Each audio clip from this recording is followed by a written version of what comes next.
Previously on Ranking of Kings Season 1, Prince Bojji leaves the castle to become stronger so he could come back and regain his lost pride and crown that he rightfully deserves. During his journey, he makes a new shadowy friend named Kage, and the two embark on a journey to find their purpose and become stronger. Bojji evidently does come back to dethrone his brother and become the king. What awaits him next is what we will find out, so don't forget to rank this video as your number 1 by hitting that like button. Prince Bojji is busy completely Kage's errand when Despa's scream is heard. Bojji and Kage run to his aid, just to find out his dramatic personality is having an episode. He finds an aged spot in his face and suggests he's done training Bojji. Despa jumps in bed and Kage tries his best to convince him. Old people can be quite stubborn sometimes now. Despa finally gets out of bed as he remembers the shutter cap, a magic mushroom that can preserve the skin's beauty. Kage runs to buy some shutter cap for Despa so he can finally get to training Bojji. Kage heads to the Okens forest to find it. As he heads over there, he hears an earthquake-like rumbling. Out of nowhere, a gigantic creature appears and starts chasing Kage. The unusual aspect of this was an old lady on top of the creature. Kage escapes the creature and saves the old lady as well. He's then tricked by the old lady into cleaning her house, doing laundry, and even planting seedlings. Kage attempts to leave the old lady's house and she hands him a freshly baked pie. As he gets back home, they discover that the pie made by the old lady was in fact a shutter cap pie. Finally, they can now be trained. Despa becomes frustrated with his lack of money and asks Bojji and Kage to earn for him. After trying out multiple jobs, Kage and Bojji set up a game in the street.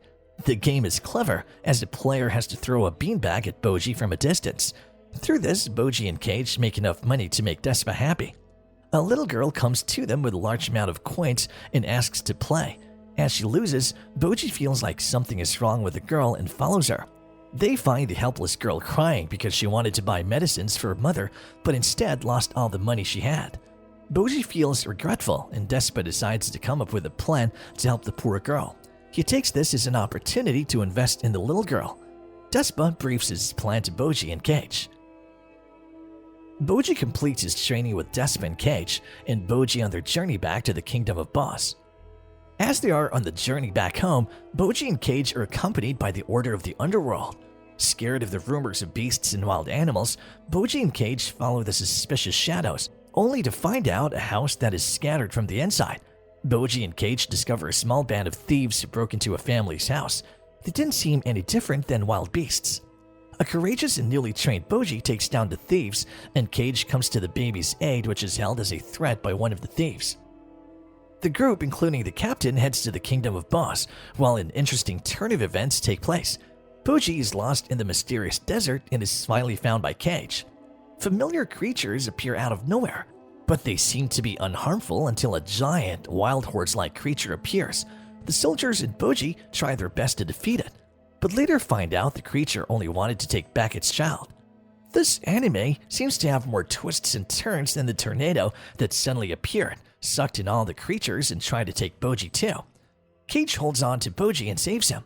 The episode comes to an end with the oasis vanishing, and Bojji heading to the kingdom accompanied by the captain, Kage, and the soldiers. However, they may have left a creature behind.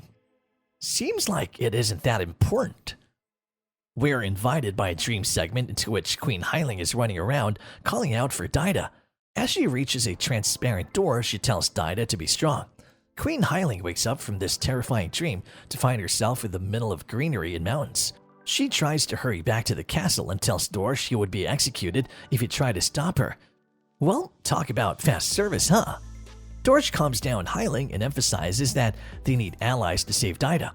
In search of an ally, they find Anne, who happens to be Hyling's good old friend.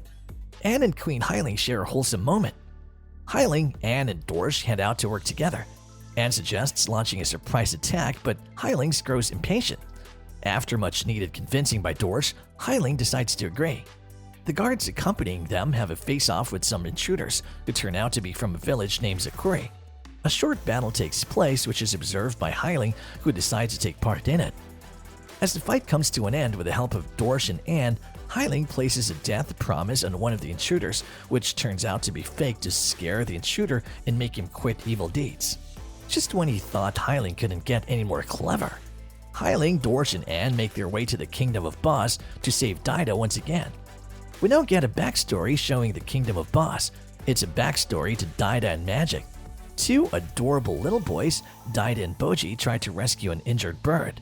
Queen Hyling uses her magical powers to heal the bird, which intrigues Daida. When Daida is trying to learn the magic of healing, he witnesses Bojji running off. He follows him and tries to stop him from going too far, but both brothers engage in a playful game. Bojji falls down a cliff and Daida risks his life trying to save him. Both the boys share a brotherly, wholesome moment, which certainly did not make me cry. Daida uses healing powers in Bojji for the first time and heals his wound, but passes out in the process. Daida regains his consciousness and a change in his attitude is quite obvious. We shall now receive a backstory of Oken, Despa, and Desha. As horrifying as it is to look at, Saturn's face shows Oken's doomed fate. In battle, Oken gets clobbered by his brother. Despa comes by his side to help him. Saturn's sacrifices take place and horrendous screams are heard. Witnessing the cruelty and horrifying acts of Saturn, Oken speaks up about standing up for the people who lost their lives and putting an end to the bloodshed. The brothers revolt against Saturn to end the human sacrifices. As the brothers' army is defeated, Oken appears and takes part in the battle. He slaughters many of his father's warriors. As the battle comes to an end, Despa turns his back on his brothers. He mentions how they aren't any different from him for all the bloodshed they caused. Desha and Oken become united to end Saturn. While confronting him, Saturn states how he has no strength left to fight back. Evidently so. Saturn makes an already furious Oken even angrier. Desha does the honor of a living Saturn. The satisfaction from that is immaculate. As Saturn is killed, his spirit tries to attack Oken's body and takes over it. It's safe to say Oken was quite useful to Saturn after all. Saturn's satisfaction does not last so long, as Oken drives his spirit out of his body. After Saturn dies, Desha becomes the king of the underworld but smashes his statue, and it's understandable why. Saturn is dead, but his face remains. Despa walks away from the kingdom. Oken here discovers that he has healing powers. Despa comes to Desha with concern about Oken's growing cold-heartedness. Oken walks in, all worn out. He takes his sword and stabs his arm. Way to make an entry, Oken! His tears become uncontrollable and he pleads to his brothers in misery and tells them how he no longer desires to change himself. Despa discovers that the head of the demon is needed to lift the curse of immortality and Despa orders its search. Oken ends up saving a little kid's life, but his ability to heal catches everyone's eye and they start calling him a monster. As Desha finds out, he leads his men to him and doesn't hesitate in using his powers to capture Oken. His brotherly love doesn't fade, as even with Oken captured and heavily wounded, Desha's eyes tear up. Friend, being a dear friend of Oken, decides to help Desha find the demon head to lift the curse. However, according to the law, no monsters are allowed to leave the kingdom. Friend fleeing the underworld leads Desha to order Friend's execution by the kingdom law. As the other monsters try to understand the reason behind Friend's possible execution, they turn to Despa. Shocked, they find out about Oken's curse of immortality. On the other hand, Desha's men are looking for Friend just when they're attacked by brigands. Their Ninja Turtle moves made Desha's men say their prayers before time. Friend tries to know more about the demon head, but it's not long since he gets identified by Desha's people. Luckily, Friend's friends stage everything with the help of Despa so that Friend could escape. Friend finally finds a lead as he discovers a woman who went through the demon's curse. He tells Despa that the woman is in the kingdom of Boss. Friend is excused from the execution by Desha himself, and tears of joy spread everywhere. And now let's talk about Despa's noble steed named White King. She was Despa's prized horse. Two soldiers are heard making fun of White King's weight gain.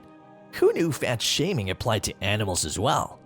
The captain was entrusted with the job of taking care of White King, which seemed like a mistake.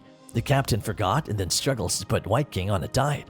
Sadly, the White King doesn't lose weight in time, and Sasuke, the handsome horse, ends up with another horse. I'm sure many can relate to this.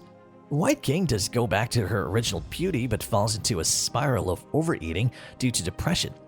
With this, the second part of our episode comes to an end. Hokuro cries in front of his mother's grave, and Bojji makes a cute appearance in front of him, which makes Hokuro jumpy.